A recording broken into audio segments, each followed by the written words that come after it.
Assalamualaikum warahmatullahi wabarakatuh. Saya Zaniar SPDI CGP Angkatan 5 Kabupaten Pidijaya. Saya akan menjelaskan tentang tugas modul 3.1 bagian demonstrasi kontekstual. Pada kesempatan ini kita akan perkenalkan dulu untuk fasilitator, pengajar praktik dan CGP A5 Pidijaya. Nah, sekarang kita masuk ke lesson for today. Refleksi wawancara. Dalam wawancara dengan kepala sekolah tentang pengambilan keputusan berbasis nilai-nilai kebajikan. Nah, untuk pertanyaan pertama, hal-hal menarik apa yang muncul dari wawancara tersebut? Pertanyaan-pertanyaan mengganjal apa yang masih ada dari hasil wawancara bila dibandingkan dengan hal yang ada pelajari seperti 4 paradigma, 3 prinsip, dan 9 langkah pengujian. Apa yang Anda dapatkan? Untuk penjelasannya, setelah melakukan wawancara, saya dapat merefleksi tentang hal yang menarik dari wawancara tersebut, yaitu yang pertama, saya dapat berkomunikasi secara efektif dengan kepala sekolah dalam sharing pengalaman tentang pengambilan keputusan yang tepat. 2. Kepala sekolah memberikan penjelasan yang detail dalam kebijakan mengambil keputusan yang berbasis nilai kebajikan sebagai pemimpin sekolah. Dan yang ketiga, dalam wawancara tersebut, saya ingin lebih mengetahui tentang paradigma yang dipakai dalam pengambilan keputusan di instansi oleh kepala sekolah tersebut, serta rututan langkah pengujian yang digunakan dalam pengambilan keputusan yang tepat. Karena dalam wawancara saya belum mendapatkan informasi tentang hal tersebut, dan untuk langkah yang digunakan masih dideskripsikan secara umum.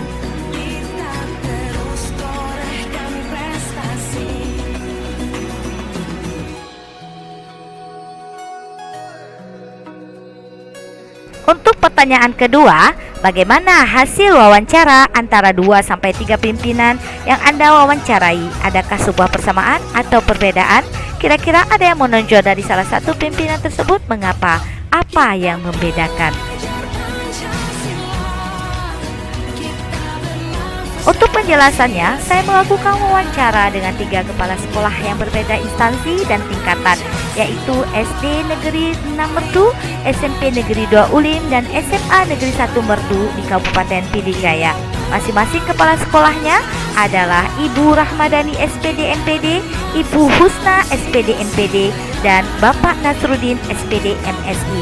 Dan setiap pimpinan yang saya wawancarai memiliki ciri khas yang berbeda-beda dalam memberikan satu penjelasan tentang pengambilan keputusan yang berbasis nilai kebajikan sebagai pemimpin sekolah.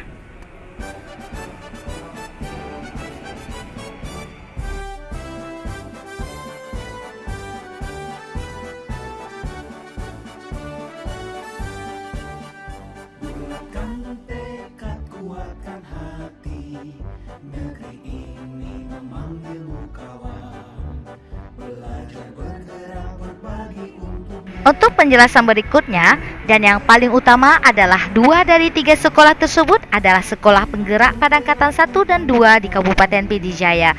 Pimpinan pada sekolah penggerak cukup memiliki pengalaman dalam pengambilan keputusan yang berbasis nilai kebajikan, sehingga dalam pengambilan keputusan sudah mendasari pada nilai-nilai kebajikan universal dan diimplementasikan dalam manajemen kepemimpinan sekolah.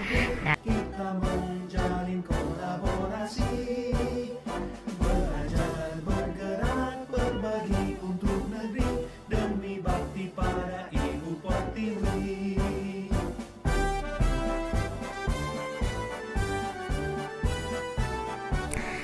kebijakan yang diambil pun berbeda-beda, yaitu ada yang menggunakan paradigma berpikir berbasis peraturan, berbasis hasil akhir, atau berbasis kepada rasa atau kepedulian. Nah, persamaan dari yang signifikan ini kebanyakan dari kepala sekolah yang sudah saya wawancarai mengambil keputusan dengan paradigma berpikir pada peraturan. Nah, di sini kita bisa melihat bahwasanya sebagai pemimpin atau kepala sekolah selalu mendasari untuk pengambilan keputusan itu pada nilai-nilai kebajikan dan yaitu pada keputusan yang diterapkan oleh sebagian besar kepala sekolah. Nah, untuk pertanyaan berikutnya, apa rencana ke depan para pimpinan dalam menjalani pengambilan keputusan yang mengandung unsur D5 etika? Bagaimana mereka bisa mengukur efektivitas pengambilan keputusan mereka? Nah, di sini saya akan memberikan penjelasan dari pertanyaan tersebut. Nah, untuk penjelasan dalam pengambilan keputusan yang tepat adalah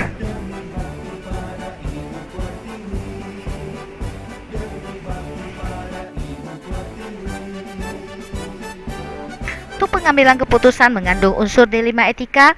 Menurut hasil wawancara, pimpinan mengatur rencana ke depan dengan mengedepankan musyawarah untuk mencapai mufakat dan kolaborasi yang didasari dengan identifikasi kasus terlebih dahulu dengan memikirkan langkah-langkah yang sesuai dalam memutuskan hasil keputusan yang tepat walaupun ditekankan dengan unsur dilema etika.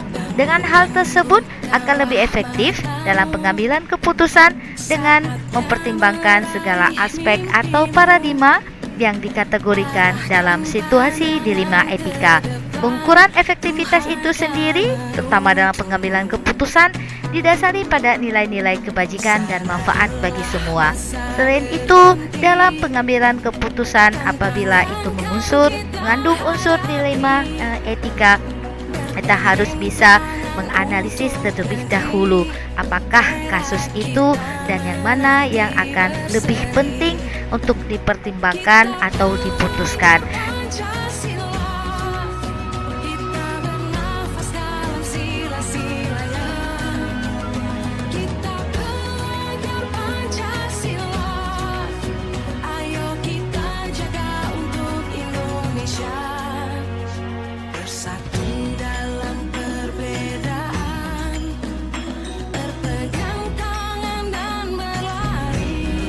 Untuk pertanyaan keempat, bagaimana Anda sendiri akan menerapkan pengambilan keputusan dilema etika pada lingkungan Anda, pada murid-murid Anda, dan pada kolega guru-guru Anda yang lain? Kapan Anda akan menerapkannya?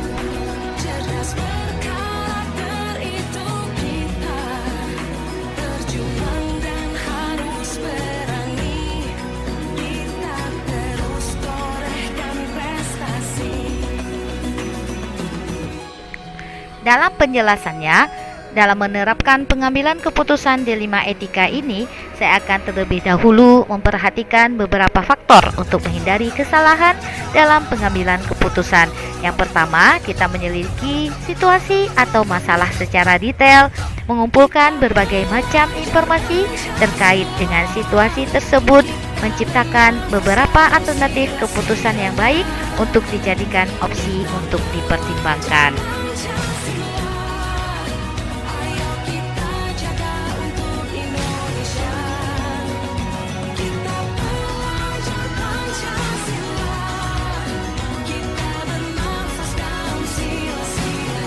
Selanjutnya, mengidentifikasi resiko, kelayakan, dan implikasinya terhadap opsi keputusan tersebut, dan kita mencari solusi atau keputusan yang terbaik dari proses kita sebelumnya.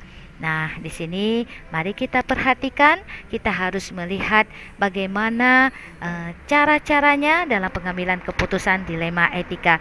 Pastinya kita akan berpegang kepada 4 paradigma berpikir serta 3 prinsip dilema etika dan 9 langkah dalam pengambilan keputusan yang tepat berbasis nilai-nilai kebajikan.